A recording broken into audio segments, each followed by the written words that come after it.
ذلك الكتاب لا ريب فيه هدى للمتقين۔ بسم اللہ الرحمن الرحیم۔ الحمد للہ رب العالمین والصلاة والسلام علی خاتم النبیین محمد وآلہ وصحبہ اجمعین، اما بعد۔ قرآن مجید کی صورتوں سے منتخب آیات کا ہم مطالعہ کر رہے ہیں۔ اس نشست میں سورۃ الانعام کی نمائندہ اور منتخب آیات کو ہم دیکھیں گے انشاءاللہ۔ سورت کا جو مرکزی مضمون ہے وہ شرک کی اور شرک کے مختلف مظاہر کی تردید ہے، ان کی حقیقت کو واضح کرنا ہے، اور اس کے ساتھ ساتھ اللہ کے رسول پر ایمان لانا اور اللہ کے رسول کو جو ہدایت اور تعلیم دی گئی ہے اس کو قبول کرنا، اور اس کی تکذیب کا رویہ اختیار کرنے والے گروہوں کو انذار اور وعید سنانا، یہ سورت کے موضوعات ہیں۔ پہلی آیت جس کا ہم نے انتخاب کیا وہ اس سورت کی آیت نمبر 34 ہے، اور اس میں اللہ تعالیٰ نے رسول اللہ صلی اللہ علیہ وسلم کو مخاطب کر کے فرمایا، وَلَقَدْ كُذِّبَتْ رُسُلٌ مِّن قَبْلِكَ فَصَبَرُوا عَلَىٰ مَا كُذِّبُوا وَأُوذُوا حَتَّىٰ أَتَاهُمْ نَصْرُنَا وَلَا مُبَدِّلَ لِكَلِمَاتِ اللَّهِ وَلَقَدْ جَاءَكَ مِن نَّبَإِ الْمُرْسَلِينَ۔ فرمایا کہ اگر تمہارے مخاطب تکذیب کرتے ہیں، تمہاری دعوت پر ایمان نہیں لاتے، تو یہ کوئی نئی بات نہیں ہے۔ اس سے پہلے بھی ہم نے جو رسول بھیجے ان کو اسی طرح جھٹلایا گیا، لیکن ان رسولوں نے اس تکذیب پر اور اس اذیت پر ثابت قدمی اور صبر سے کام لیا، یہاں تک کہ اللہ تعالیٰ نے فیصلے کا جو وقت مقرر کیا ہوا تھا وہ آ گیا، پھر اللہ کی مدد آئی۔ اسی طرح تمہاری مدد کے لیے بھی اللہ نے ایک وقت مقرر کیا ہوا ہے، اللہ کی مدد ضرور آئے گی، اس کے فیصلوں کو کوئی تبدیل نہیں کر سکتا، اور اسی لیے پچھلے انبیاء کی، پچھلے رسولوں کے واقعات تفصیل سے اس قرآن میں تمہیں پڑھ کر سنائے گئے ہیں تاکہ اللہ کی مدد اور اس کی نصرت پر تمہارا یقین پختہ ہو جائے۔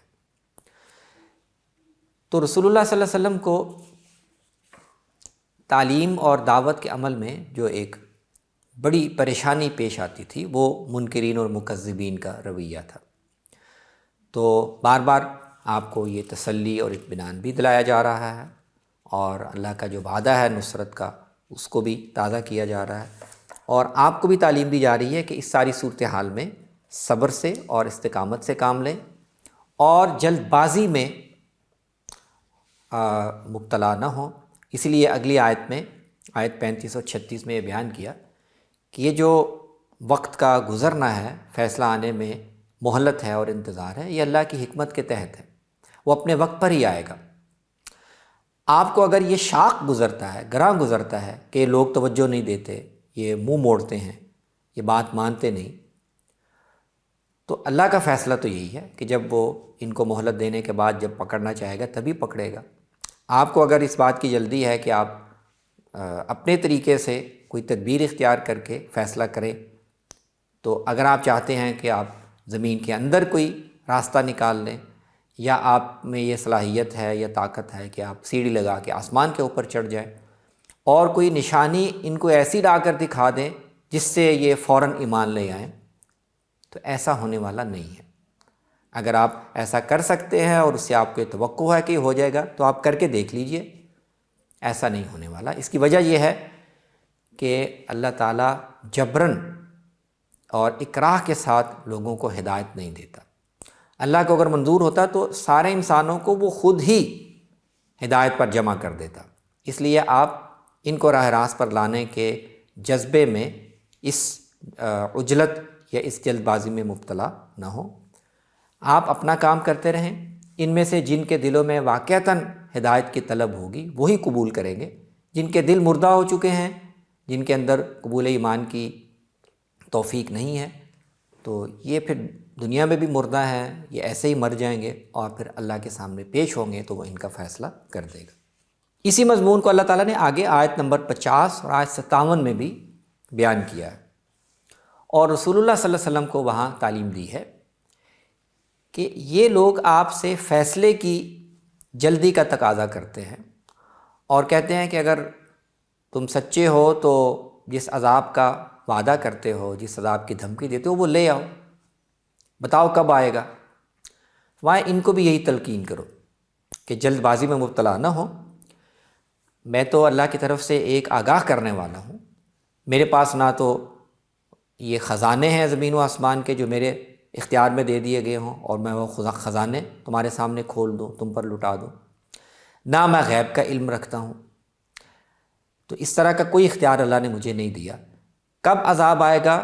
اور کب نہیں آئے گا یہ میرے علم میں نہیں ہے، یہ اللہ کے اختیار میں ہے۔ اور یہ بھی فرمایا کہ ان سے کہو کہ اگر میرے پاس وہ چیز ہوتی جس کی تم جلدی مچا رہے ہو تو شاید میں بھی اپنی بشری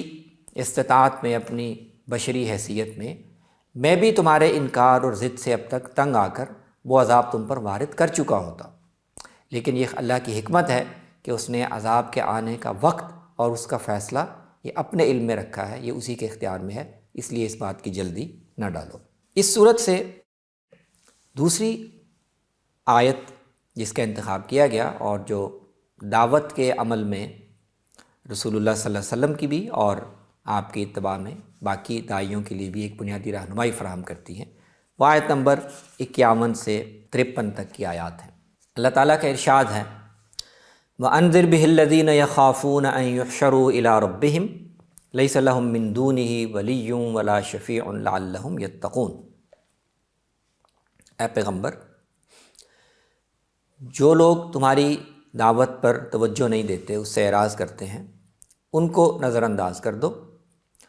اور اس قرآن کے ذریعے سے ان کو آگاہ کرو، ان کو انذار کرو جو واقعتاً اپنے دل میں یہ خوف رکھتے ہیں کہ انہیں اللہ کے پاس حاضر ہونا ہے، وہ سب جمع کر کے اللہ کے پاس لائے جائیں گے۔ ان کو انذار کرو تاکہ وہ ڈریں اور اس دعوت پر عمل کریں، کیونکہ خوف خدا اگر کسی کے دل میں نہیں ہے، اگر خدا کے سامنے پیش ہونے کا خوف کسی کے دل میں نہیں ہے تو کوئی دعوت اس کے لیے مؤثر نہیں ہوگی۔ تو آپ اپنی اس دعوت کے لیے ان منکروں کے فکر مند رہنے کے بجائے ایسے لوگوں کو ڈھونڈیں، ان کو اپنی دعوت کا اور توجہ کا مرکز بنائیں جن کے دل میں خدا کا خوف ہے، اور ان کے کہنے پر ان لوگوں کو بھی اپنے پاس سے آپ دور نہ کر دیں، ان کو اٹھا نہ دیں جو صبح و شام اپنے رب کو پکارتے ہیں، اس کی رضا چاہتے ہیں۔ انہوں نے اپنا حساب دینا ہے، اے پیغمبر آپ نے اپنا حساب دینا ہے، لیکن ان کو اپنے پاس سے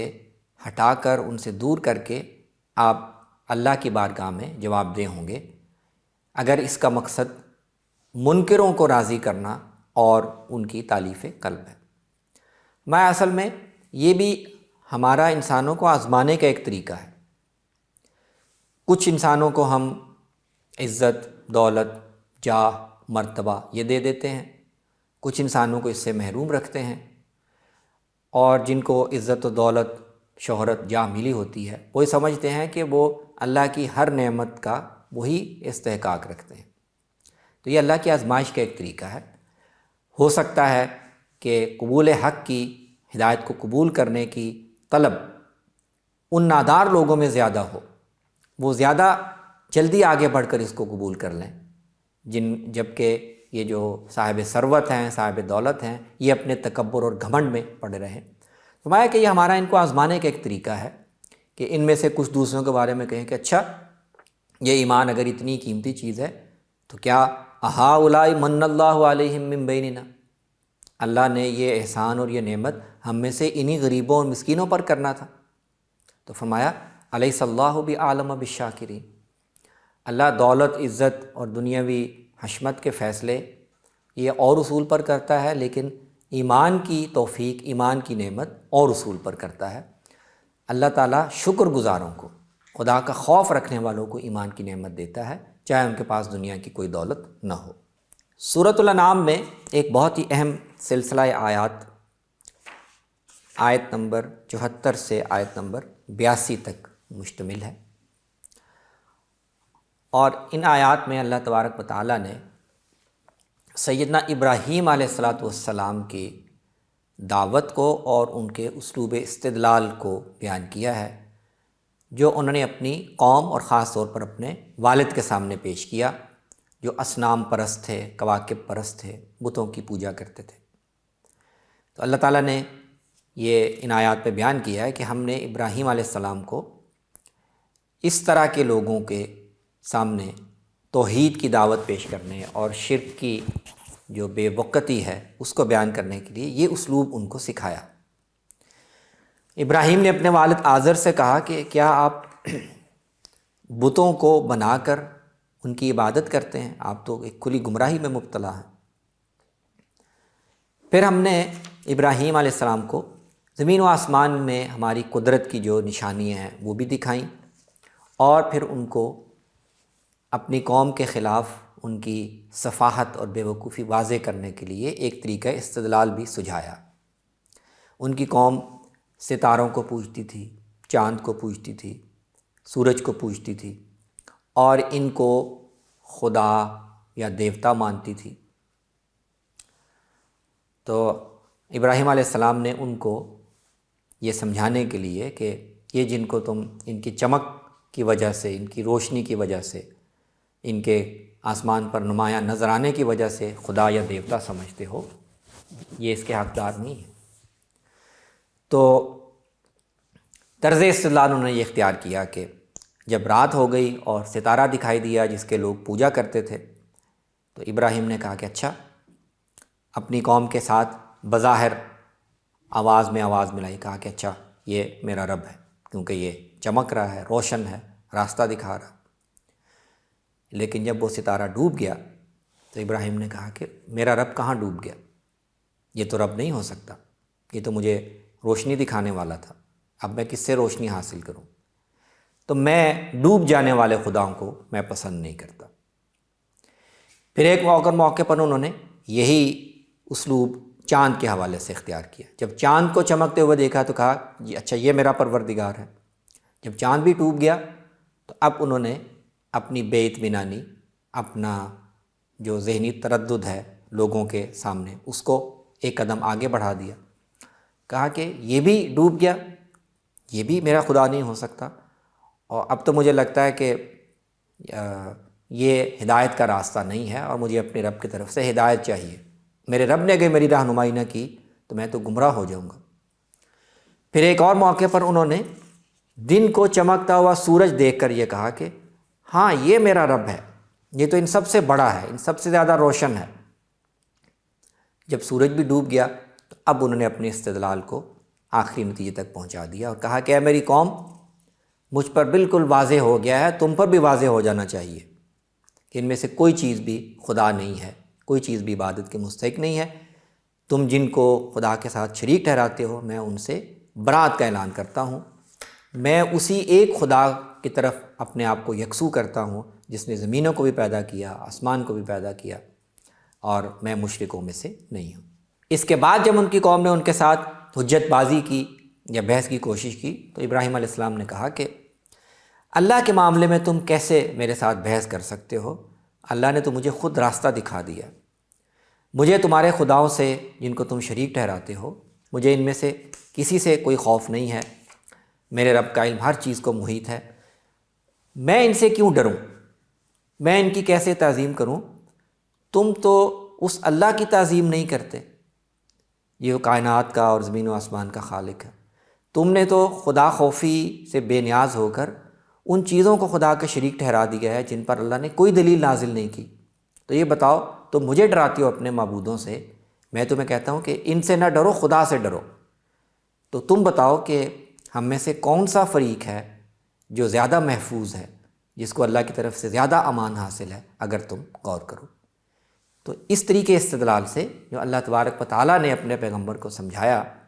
کہ اپنی اس بے وقوف قوم کو جو کچھ مظاہر سے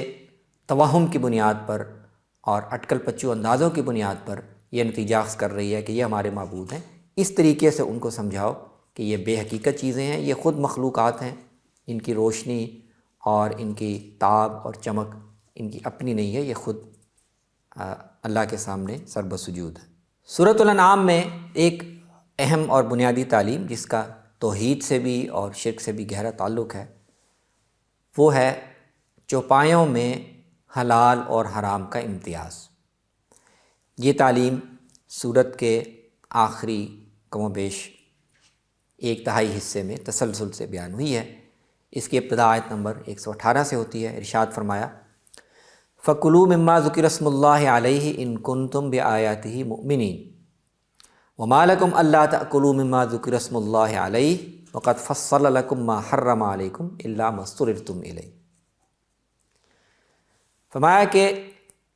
جانوروں میں سے جن جانوروں کا حرام ہونا اللہ نے تمہیں خود بتا دیا ہے اپنی کتاب میں، ان کو چھوڑ کر باقی جتنے بھی چوپائے ہیں جن پر اللہ کا نام لے کر ان کو ذبح کیا گیا ہو تو تم ان کو کھاؤ اور ان کے کھانے سے گریز نہ کرو۔ اور یہ تمہید ہے اس بات کی کہ آگے آیت نمبر 136 میں اور اگلی آیات میں مشرکین کے اپنی طرف سے حرام کیے گئے مختلف جانوروں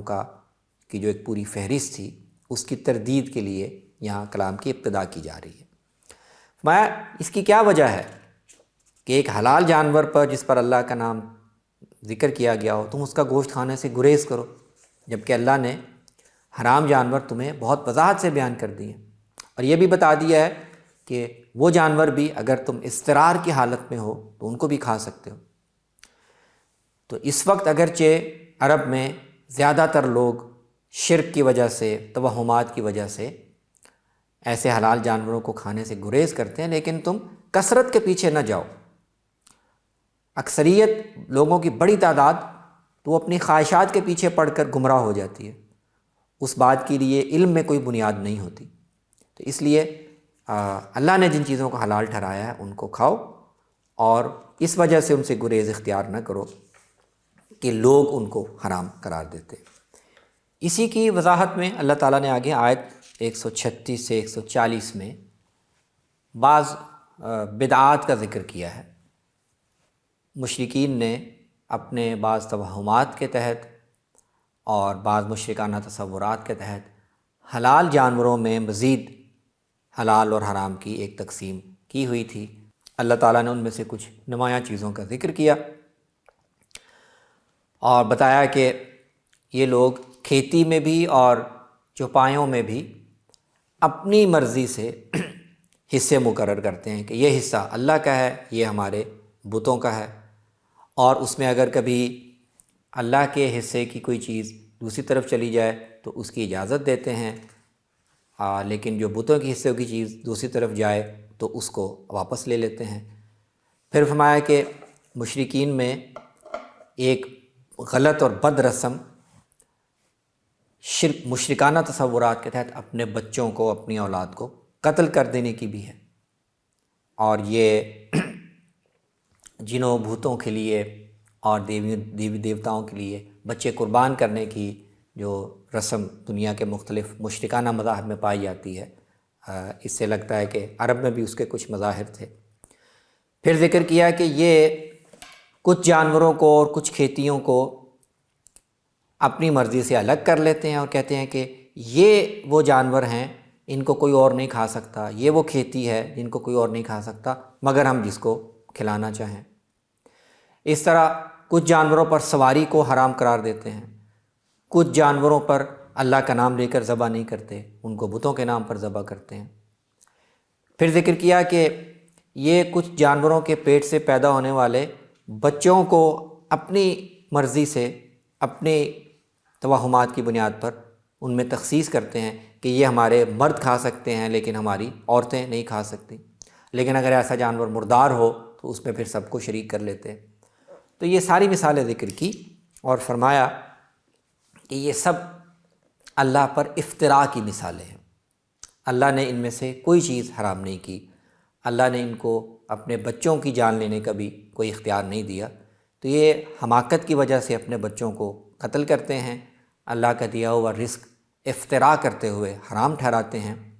یہ دنیا میں بھی خسارے ہیں اور یہ آخرت میں بھی خسارے میں ہوں گے۔ سورۃ الانعام میں آخری حصے میں اللہ تبارک و تعالیٰ نے عرب کے لوگوں کو، رسول اللہ کے مخاطبین کو اس نعمت کی یاد دہانی کروائی ہے جو اس کتاب اور ہدایت کی صورت میں ان کو عطا کی گئی ہے۔ فرمایا آیت نمبر 155 میں وَهَذَا كِتَابٌ أَنزَلْنَاهُ مُبَارَكٌ فَاتَّبِعُوهُ وَاتَّقُوا لَعَلَّكُمْ تُرْحَمُونَ۔ دیکھو اللہ تعالیٰ نے یہ کتاب اتاری ہے، اس کے اندر اللہ تعالیٰ کی بے انتہا برکت اور فیض رسانی شامل ہے، اس کی پیروی کرو۔ یہ اللہ نے اس لیے اتاری ہے کہ تاکہ کل کو تم اللہ کے سامنے یہ عذر پیش نہ کر سکو کہ ہم سے پہلے 2 گروہوں پر تو کتاب اتاری گئی تھی لیکن ہم تو اس سے غافل تھے، ہم تو وہ نہیں پڑھتے تھے، یا کل کو تم یہ شکایت نہ کرو کہ یا اللہ اگر ہم پر بھی کتاب اتاری جاتی تو ہم ان دونوں گروہوں سے زیادہ ہدایت یافتہ ہوتے۔ تو فرمایا کہ اب اللہ کی طرف سے ہدایت آ گئی ہے، اب اس کو جو جھٹلائے گا یا اس سے گریز اختیار کرے گا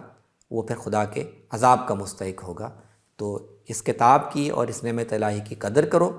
اور اس کے مطابق اپنے حلال اور حرام کے ضابطے وہ بناؤ۔ اقول قولی ھذا واستغفر اللہ لی ولکم ولسائر المسلمین۔